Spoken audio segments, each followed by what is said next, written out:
자, 우리 있잖아요. 저번 시간에 배웠던 내용 잠깐 정리하고 갈게요.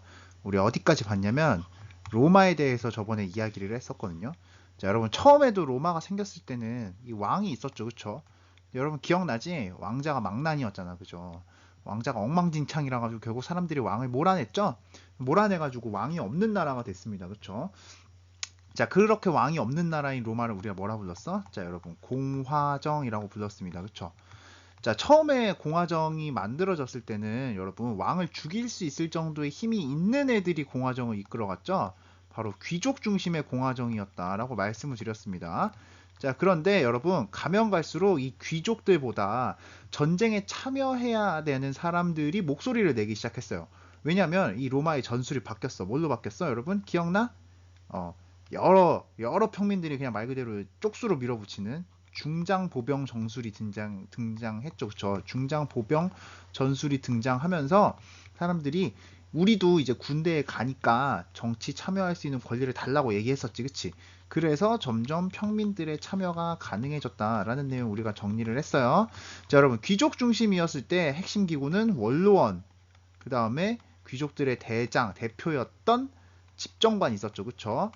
여러분 평민들이 참여하고 나서도 이 원로원 집정관은 가장 중요한 사람들이에요. 그런데 거기다가 플러스로 평민들을 대표하기 위한 기관이 그냥 생긴 거예요. 그게 어떤 거였어? 평민회 있었고 그 다음에 이 평민회의 대표인 호민관이 있었죠. 그쵸?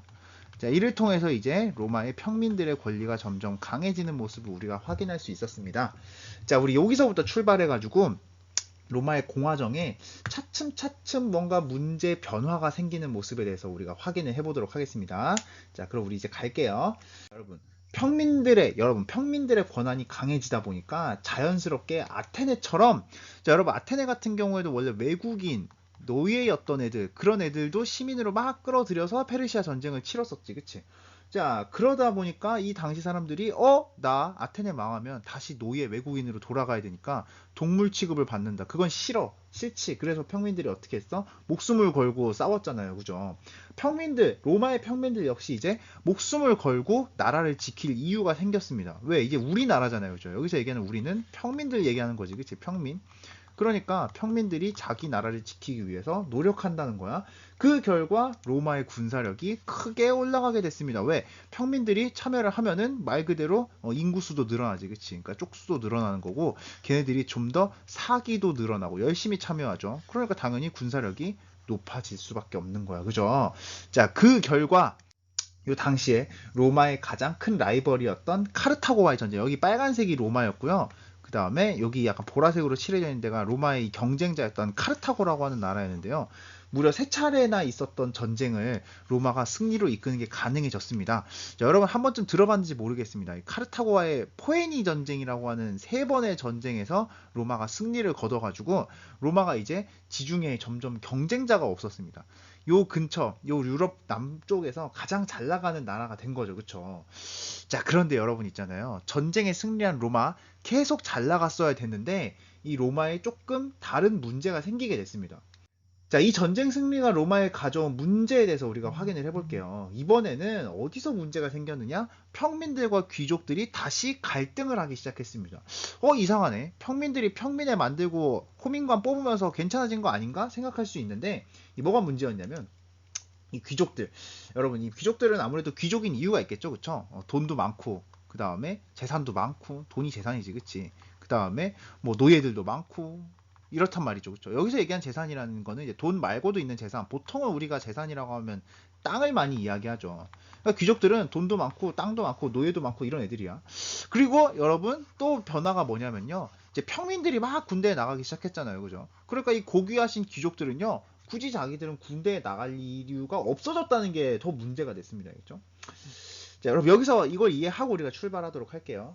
자, 여러분 당시 평민들이라고 하면은 대충 직업이 뭐겠어요? 그리스 같은 경우에는 사실 상인이 많았는데 로마 같은 경우에는 이 농민들이 많았습니다. 그죠? 직업이 농사인 경우가 많았어요. 이러다 보니까 생긴 문제가 있는 거야. 그러니까 여러분 이 당시에 로마 농부들은요, 이 농사가 직업이니까 자기 땅을 가지고서 여기 나와 있는 게 자기 땅이 알겠죠? 자기 땅을 가지고서 그냥 소소하게 농사를 지으면서 먹고 사는 게 이 당시 평민들의 일반적인 생활이었어요. 귀족들도 당연히 이제 평민들은 자기 땅에서 농사 짓는 거고, 귀족들도 여러분 당연히 땅을 가지고 있겠죠, 그쵸? 이게 참 노란색이라 잘 안 보이네. 잠깐 색깔 좀 바꿀까요? 자, 여러분, 이 귀족들도 역시 땅을 가지고 있습니다. 이 땅을 가지고 있는데, 여러분 귀족들 같은 경우에는 이제 지가 직접 농사 짓진 않겠죠, 그쵸? 노예를 뭐 시켜가지고 이제 농사 짓던가 하겠죠, 그쵸? 자, 그런데 문제가 뭐야? 여러분, 포에니 전쟁이라는 게 있었다 그랬잖아요. 아까 카르타고와 경쟁하는 과정에서 포에니 전쟁이 일어났다 그랬고, 여러분, 포에니 전쟁이 세 차례 정도 있었는데, 이 세 차례에 걸쳐서 일어났던 포에니 전쟁이 무려 100년 동안이나 지속이 됐어요. 그러니까 100년 동안이나 전쟁이 있었다는 얘기지, 그치? 그러니까 여러분, 이 포에니 전쟁이 100년 넘게 지속이 되면서 118년 동안, 118년 동안이나 포에니 전쟁이 지속이 되면서 뭐가 문제가 된 거야? 이 평민들이 군인이잖아요, 그쵸? 여러분, 아까 평민들이 군대에 참석하면서 평민권을 요구하게 되었다고 이야기했잖아, 그치? 그러니까 이 군인인 평민들이 100년 동안 자기 땅을 비우고 전쟁을 하러 갔어야 됐다는 겁니다. 그러니까 여러분, 문제가 뭐야? 여기 지금 이 수많은 땅들, 여기 지금 뭐 하고 있는 거야? 이제 주인 없이 그냥 말 그대로 놀고 있는 땅이 된 거죠, 그쵸? 귀족들이 이걸 놓칠 이유가 없었습니다. 야, 땅 그냥 내두면 아깝지 않냐? 라는 생각을 귀족들이 하게 됐단 말이죠, 그쵸? 그 단순히 그냥 아까워만 하면 상관없는데, 이 아까웠던 땅들 귀족들이 뭐라고 생각한 거야? 이거를 내가 갖고 와서, 어차피 봐봐, 여러분 118년이나 전쟁을 하러 갔어. 여기 원래 주인이었던 애가 살아 돌아온다는 보장이 있어요? 보장 없지, 그치? 그러니까 귀족이 이제 신이 난 거야. 이거 어떻게 해야겠다, 이거 내가 갖고 가야겠다라는 생각을 슬슬 하기 시작한 거죠. 그래가지고 귀족들이 하나 둘씩 이 평민들이 주고 갔던 땅들을 지 땅으로 가져오기 시작했습니다. 이게 문제가 된 거죠, 그쵸? 왜 문제가 돼? 그러니까 귀족들은 이제 어마어마한 대토지를 소유하게 된 거야. 그리고 이 넓은 땅을요, 노예를 가지고서 떼돈을 벌었습니다. 왜? 포에니 전쟁에서 이기면서 굉장히 많은 노예들이 로마로 끌려오게 됐죠, 그쵸? 귀족들이 굉장히 재산도 많고 땅도 많고 돈도 많다 그랬잖아, 그쵸? 자기가 많이 가진 이 재산을 가지고 노예를 사와가지고 어마어마하게 많은 땅에서 농사를 지어서 더 부자가 됐습니다. 더 부자가 되면 또 자기 힘을 가지고 땅을 빼앗든 아니면 사든 해가지고 더 땅을 늘리는 거야, 그쵸? 자, 여러분, 이렇게 귀족들이 거대한 땅에서 노예를 가지고 농사를 짓던 땅을 우리가 라티푼디움이라고 부릅니다. 그죠? 조금 어려운 개념이긴 한데 여러분 이름 외우기 좀 어렵지만 라티푼디움 하나 기억하고 가겠습니다. 그죠? 자, 반면에 귀족들은 이렇게 평민이 없는 틈을 타가지고 어마어마하게 넓은 라티푼디움을 경영하면서 큰 돈을 벌었는데, 자, 118년 동안 나라를 위해서 개고생한 다음에 전쟁이 끝나고 돌아온 평민들, 얘들 이제 어떻게? 얘들은 이제 뭐가 되는 거야? 자기 땅이 그동안 사라졌어요. 그죠? 거지가 된 거죠, 말 그대로. 그치? 그러니 자기 땅에서 농사를 짓는 자영 농민들, 자기 땅에서 농사 짓는 농민들을 우리가 자영 농민이라고 불러요. 자기가 경영하는 농민입니다. 그죠? 자, 이 농민들이 완전 망해버린 거야. 여러분, 평민이 망하면요, 귀족들이야 당연히 기분 좋겠죠, 그쵸? 근데 평민이 망하면 나라 입장에서도 큰 피해입니다. 왜 나라 입장에서 큰 피해냐? 여러분, 나라가 운영하는데 꼭 필요한 돈, 이거 어디서 나오는 거야? 세금에서 나오는 거죠, 그쵸? 세금 누가 내? 평민이 내잖아. 근데 그 평민이 다 망해버리면 나라 망하는 거잖아요, 그쵸?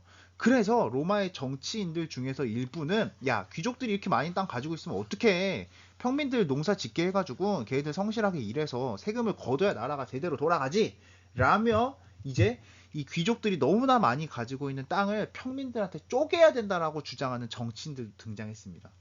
자, 가장 대표적인 정치인들이 바로 그라쿠스의 형제였습니다. 했죠? 그라쿠스 형도 있고 그라쿠스 동생도 있었습니다. 이 그라쿠스 형은 각자 형 동생 모두 둘 다 호민관이 됐습니다, 여러분. 여러분, 호민관이 누구의 대표라 그랬어? 평민 대표잖아요, 그쵸? 그러니까 얘네들이 이제 평민의 대표가 돼가지고, 야, 평민들이 얼마나 고생을 했는데 귀족들 땅 많이 갖고 싶어도 앞으로 요만큼만 땅을 가지고 나머지는 다 나누어 주어라 라고 하는 법을 만들려고 했어요. 동생 같은 경우에는 이제 평민들 먹고 살기 힘들잖아요, 그렇죠? 자, 그래서 이 평민들이 만든 곡물을 나라에서 비싼 값으로 사주자, 또는 귀족들이 만든 곡물을 나라에서 싼 값에 평민들한테 나누어 주자, 이런 주장을 하게 됐어요, 그렇죠? 이런 주장을 하면 당연히 평민들은 좋겠죠. 얘들은 평민 대표니까 평민들이 좋아하는 말 해주는 거지, 그치? 근데 여러분, 이렇게 귀족들한테 땅 떼가지고 평민한테 돌려주자, 그 다음에 평민들이 만든 곡물을 나라에서 비싸게 사주고 귀족들이 만든 건 싸게 사가지고 평민들 나눠주자, 이런 주장하면 누가 싫어해? 귀족들이 싫어하지, 그치? 근데 여러분, 문제는 뭐예요? 귀족들은 이미 어마어마한 땅, 권력, 돈 이런 거 다 갖고 있잖아요, 그쵸? 그러니까 얘네들은 자기가 갖고 있는 거 다 빼앗으려는 그라쿠스 형제가 마음에 안 드는 거야. 마음에 안 들면 여러분 어떻게 했어? 우리 지금까지 많이 봐왔죠? 마음에 안 드는데 다 어떻게 해버려? 다 죽여버리는 거 봤잖아요. 그쵸? 그래서 그라쿠스의 형은 이 로마의 앞에 흐르고 있었던 강에다 빠뜨려갖고 죽여버렸고요. 동생은 굉장히 인기가 많았기 때문에 죽이긴 곤란해가지고 그냥 완전 내쫓아 버렸습니다. 그냥 자기들이 그냥 사람 막 우르르 끌고 와가지고 나가! 이래서 그냥 내쫓아 버린 거죠. 자, 여러분, 지금 로마 사회에 문제가 많이 생겼죠, 그쵸? 문제가 많이 생겼는데 지금 이거 해결이 됐어, 안 됐어? 해결이 안 됐죠, 그쵸? 그러니까 평민들의 불만은 점점 어떻게 될까요? 점점 높아지겠죠, 그죠? 이 문제가 계속 해결이 안 된다면 평민들이 나중에는 반란을 일으키거나 세금을 안 내거나 하는 큰 문제가 생길 수 있겠죠, 그쵸? 그럼 로마가 이 문제를 제대로 해결한다면 이제 오래 갈 거고 해결 못하면 망하겠죠. 어떻게 되었는지는 학습지를 정리를 하고 확인해 보도록 하겠습니다. 자, 여러분 볼게요. 자, 로마의 성장. 자, 로마가 점점 성장하면서 이탈리아 반도를 통일하게 됐습니다. 그죠?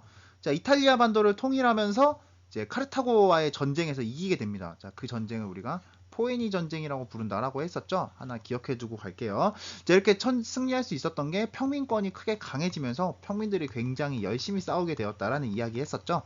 자, 그런데 동시에 로마 공화정은 크게 쇠퇴하게 됩니다. 왜 크게 쇠퇴하게 되었느냐?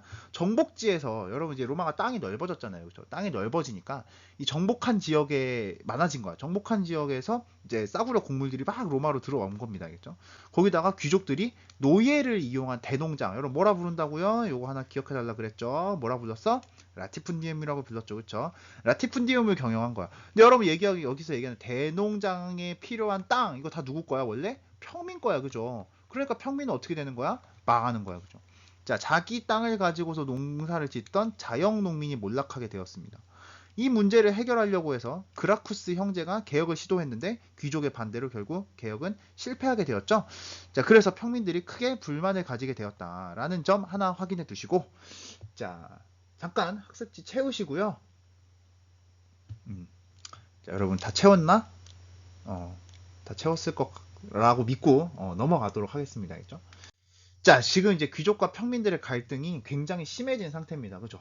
그러니까 귀족은 평민들이 건방지게 내 땅을 빼앗아 간다라고 생각해서 평민들이 불만이고, 평민들은 야, 니네만 먹고 살아? 나라를 위해서 개고생한 우리도 먹고 살아야지 라면서 평민들도 귀족들한테 막 화를 내고, 이러니 서로 이제 막 무기를 들고 아예 싸우는 지경까지 돼버렸습니다. 서로 자기가 맞다고요. 자, 이런 혼란이 찾아왔으니 이 혼란이 이제 더 이상 대화로 해결하기 어려운 수준이 됐어요. 사실 그라쿠스 때 이미 평민들이 어느 정도 만족할 수 있는 방법으로 해결을 하려고 했는데 실패했잖아요. 그죠? 그래서 이제는 도저히 해결하기 어렵다라고 생각한 사람들이 많아졌고, 그래서 결국 이 둘의 싸움을 그냥 아예 다 시끄러워, 이거 힘으로 해결해야 돼 라고 주장하는 사람이 등장을 했어요. 자, 여러분, 힘으로 해결한다, 즉 나라에 힘이 센 사람이 등장한 거죠. 누구야? 바로 항상 무기를 쥐고 있는 군인들이 이제 이 문제를 해결하겠다면서 군대를 끌고 다니기 시작을 했습니다. 자, 가장 대표적인 군인이 바로 누구였느냐? 당시 프랑스 지방의 대장을 맡고 있었던 프랑스의 사령관 율리우스 카이사르였습니다. 자, 여러분, 율리우스 카이사르는 이 땅을 차지하고 나서 안 내놓는 원로원 할아버지들을 군대를 끌고 가서라도 박살 내야 로마가 그대로 유지될 수 있다라고 생각을 했어요. 이 카이사르 같은 경우에는 집정관 뭐도 나중에 올라가지만 결과적으로 군인이었기 때문에 이 같이 함께 있었던 평민들의 생활이 좋아져야 된다라고 생각을 한 거예요. 그렇죠? 그래서 얘는 이 군대를 아예 끌고, 자기 지금 프랑스에 있잖아요. 그렇죠? 군대를 끌고 이제 로마에 들어가가지고 이제 원로원 할배들을 이제 개박살 내겠다라고 선언을 했습니다. 이 원로원에서는 야, 너 한번 해봐라. 너 진짜 군대 끌고 로마 들어오면 너 반역자로 몰아가지고 너 죽여버릴 거야. 너 진짜 가만 안 둬.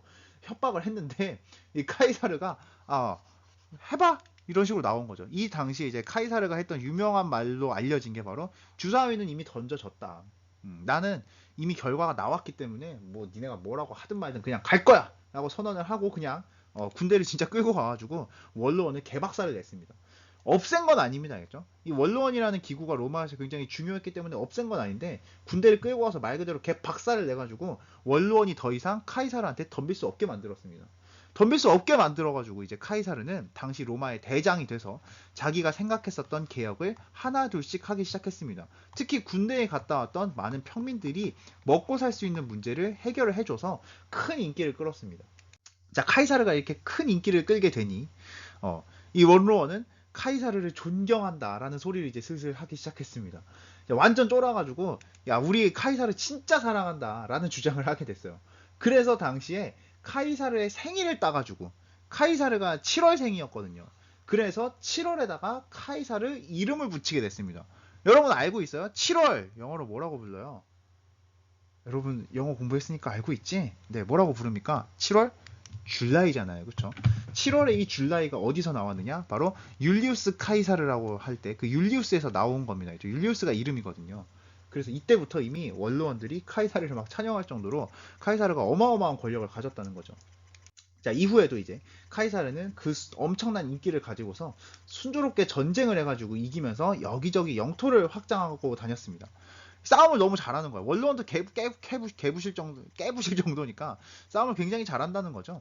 그래서 이제 로마 내부에서도 카이사르가 하는 말이면 들을만하다라고 생각해서 반항하는 사람들이 크게 줄어들어가지고요.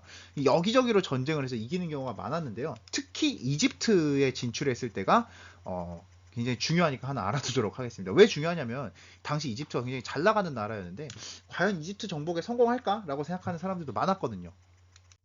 이 당시 카이사르가 이집트에 진출했을 때 이집트 왕이 누구였냐면 이 세계 최고 미녀로 알려진 클레오파트라였습니다. 그리고 카이사르는 이집트를 정복하러 가놓고서는 이 클레오파트라랑 사랑에 빠진 거예요. 사실 여러분 이 클레오파트라가 사랑에 빠진 건 빠진 건데 문제가 뭐였냐면 클레오파트라 이미 유부녀였거든요. 여러분 우리 이런 얘기 진짜 많이 하네요. 그쵸? 얘가 근데 또 더 충격적인 건 얘가 유부녀긴 유부녀인데 누구랑 결혼했냐면 이 남동생이랑 결혼을 한 상태였어요. 진짜 개막장집이죠. 그쵸? 근데 여러분 이집트에서는요 이 당시에 그 파라오의 필통이 뭐야? 아니지. 혈통을 유지해야 된다 그래가지고 이 남매끼리 결혼한 일이 많았다고 합니다. 근데 여러분 지금도 사실 남매끼리 사이 안 좋잖아요. 그죠? 이 당시에 이 클레오파트라 남동생도 드럽게 사이가 안 좋았던 것 같습니다. 그래서 매일매일 싸웠대요. 매일매일 싸우니까 이제 클레오파트라는 남편 새끼랑 사는 것도 지겨운데 카이사르랑 놀아야겠다 이런 생각을 해서 이제 카이사르가 이집트에 진출을 하자마자 카이사르를 열심히 꼬신 거야.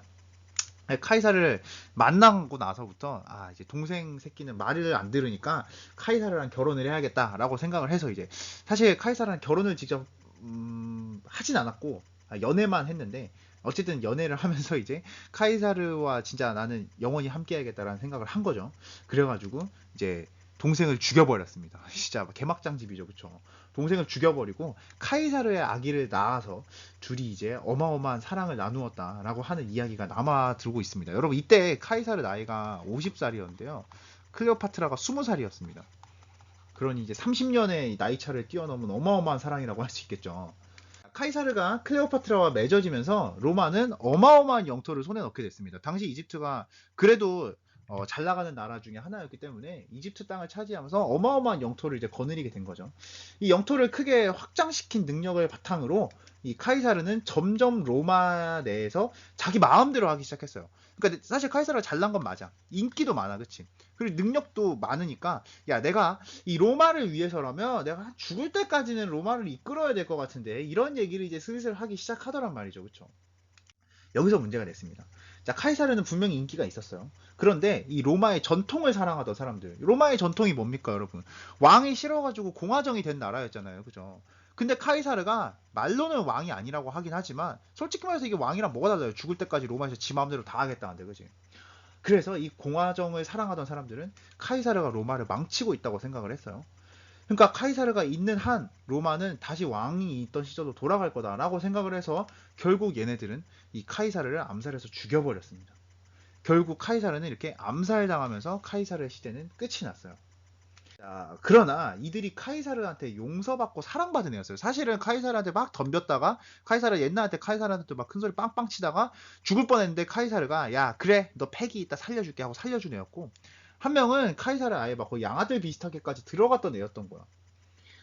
그래서 카이사르를 막 용서받고 사랑하고 누구보다 카이사르를 좋아해야 될 것 같은 애들이 야 나는 카이사르를 사랑하긴 했는데 로마를 더 사랑해서 카이사르를 죽였다 뭐 이런 소리를 하고 있는 거야. 그쵸? 근데 당시에 평민들 같은 경우에는 너무너무 살기 힘들었는데 카이사르가 살려준 거잖아요, 사실. 평민들의 토지 문제를 해결해가지고 어마어마한 인기를 끌고 있었던 이 카이사르가 암살당하게 되자 평민들이 분노해서 난리가 났어요. 난리가 나서 결국 이 사람들, 카이사를 죽였던 애들은 결국 로마에서 쫓겨나거나 살해당하게 됐고요. 그러면 이제 이 로마를 누가 이끌 것이냐? 이 다음에 로마를 이끄는 사람 역시 카이사르의 양자, 카이사르가 이제 입양을 해서 키우고 있었던 옥타비아누스가 카이사르의 뜻을 이어서 로마를 이끌겠다라고 선언함으로써 이 로마의 새로운 권력자로 이제 등장하게 됐습니다. 뭐 우스갯소리로 얘기하자면 이 카이사르의 암살은 무려 60명이나 참여한 이 조별 과제였습니다. 그렇죠? 이 모두막습이었던 거지, 그렇지? 근데 놀랍게도 카이사르한테는 23개의 칼자국밖에 발견되지 않았대요. 결국 그래가지고 요즘에 최근에 인터넷에서 이 조별과제 모두막습은 무조건 망할 수밖에 없다. 왜? 카이사르 암살마저 23개밖에 못 질렀는데 무슨 암살이 무슨 조별과제가 성공한다는 거야? 이런 이야기를 하는 사람들이 있었어요. 참고로 여러분 있잖아요. 우리 악수하는 풍습 있죠, 그쵸? 여러분 악수할 때 어떤 손으로 악수하냐면 오른손으로 악수하거든요. 이 오른손으로 악수하는 풍습을 만든 게 바로 카이사르였어요. 왜 오른손으로 악수하는 풍습을 만들었냐면 이제 오른손에는 무기가 없다라는 거를 확인시켜주기 위해서였습니다. 우리 보통 이제 무기를 오른손으로 들잖아요, 그죠? 근데 문제는 뭐였냐면요, 이 풍습을 카이사르가 만들었는데 이걸 만든 카이사르는 왼손잡이였습니다. 그래가지고 얘는 이제 왼손으로도 무기를 쓸 수 있는 주제에 오른손으로도 아이고 죄송. 오른손에 아무 무기가 없다는 걸 보여주자 이런 소리를 하고 다녔으니 사실은 거의 사기친 거죠, 그쵸? 당시 로마에서도 이걸 알아가지고 로마의 왼손잡이들이 이렇게 거짓말을 왜 이렇게 잘 치냐 하는 소리를 하고 다녔다고 합니다. 뭐 그런 얘기가 있습니다. 하나 알아두고 우리 그냥 넘어갈게요. 상식적 선에서.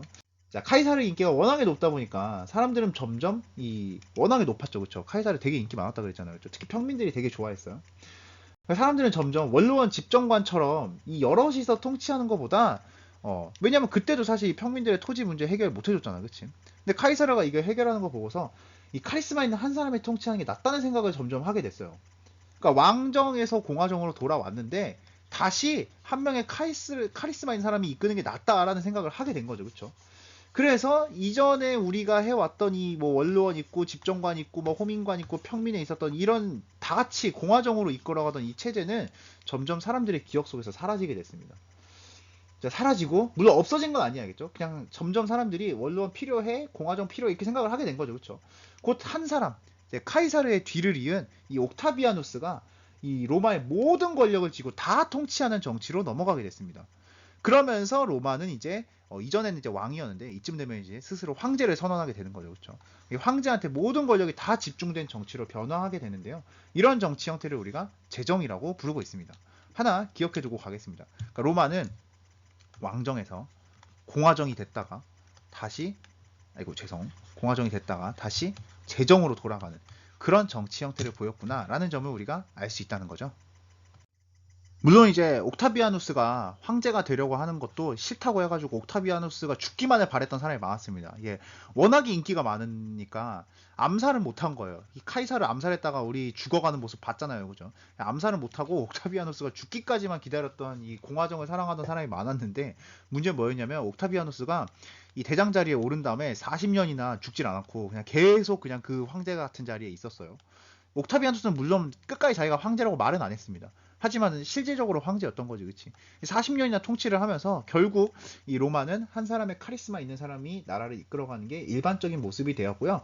이때도 원로원은 역시 옥타비아누스한테 괜히 쳐맞아가지고 고생을 하느니 카이사르 아들이라서 너도 참 역시 똑똑하고 대단하고 다 잘해 하고 하도 칭찬을 해주면서 옥타비아누스에게 특별한 칭호를 하나 내려주게 됐습니다. 자, 그게 바로 존경받는 사람이라는 뜻의 아우구스투스라고 하는 칭호를 주게 되었고요. 자, 그러면서 우리는 이 옥타비아누스를 아우구스투스라고도 부르고 있습니다. 알겠죠? 하나 기억해 둘게요. 자, 워낙에 인기가 많다 보니까 이 아우구스투스에게도 카이사르처럼 이제 날짜를 바치자라는 얘기가 나왔습니다. 이 아우구스투스는 당시에 아빠처럼 여름을 좋아했다고 합니다. 아빠는 7월에 태어나서 7월을 좋아했잖아요, 그렇죠? 얘는 8월을 좋아한 거야. 그래서 원로원이 아우구스투스를 기념하자라는 의미에서 8월에 아우구스투스의 이름을 붙여가지고 우리가 어거스트라고 부르고 있습니다. 이 정도는 알죠, 여러분? 하나 기억해 두도록 할게요. 여기까지 확인하시고 우리 학습지 빈칸 채우도록 하겠습니다. 자, 그라쿠스 형제의 개혁이 실패하면 사회가 크게 혼란스러워졌죠. 자, 이 혼란을 힘으로 해결하겠다면서 군인 정치가들이 막 등장하면서 다시 혼란스러워졌는데 이 혼란을 압도적인 힘으로 끝낸 사람이 누구다? 바로 카이사르였습니다. 강력한 군사력으로 정권을 장악했는데요. 이후 독재 반대파에게 암살이 됐습니다. 자, 그리고 이제 로마의 권력을 다시 그 이후에 장악한 사람이 카이사르의 양아들이었던 옥타비아누스죠. 자, 옥타비아누스는 40년이나 로마를 통치를 하면서 이 자기 중심의 체제를 확실하게 만들어 두었고요. 그 결과 원로원에게서 존엄한 자라는 칭호를 받았습니다. 그게 바로 아우구스투스였습니다. 그렇죠? 자, 실제로 그 이후에도 군대도 내꺼. 여러분, 카이사르 때부터 이 카이사르, 옥타비아누스는 모두 군대에게 굉장한 인기를 끌었습니다. 군인들한테 잘해줬거든요. 그리고 재정, 세금 나오는 거 역시 원로한테 주지 않고 자기들이 직접 받았습니다. 왜? 군대에 들어가는 애들이 다 평민이잖아요. 그렇죠? 평민들이 인기가 많으니까 평민들이 누구한테 세금 내는 거야? 이 아우구스투스한테 세금 잘 내는 거야. 그러니까 세금도 다 자기 거 되는 거죠. 그렇죠? 사실상 황제가 되었다라는 거 하나 기억해 두도록 하겠습니다. 자, 그럼 우리 여기 확인하면서 학습지 빈칸 일단 채우고 갈까요? 자, 여러분 학습지 빈칸 다 채웠죠? 채웠다고 믿겠습니다. 자, 그러면 우리 다음 시간에 또 만나요.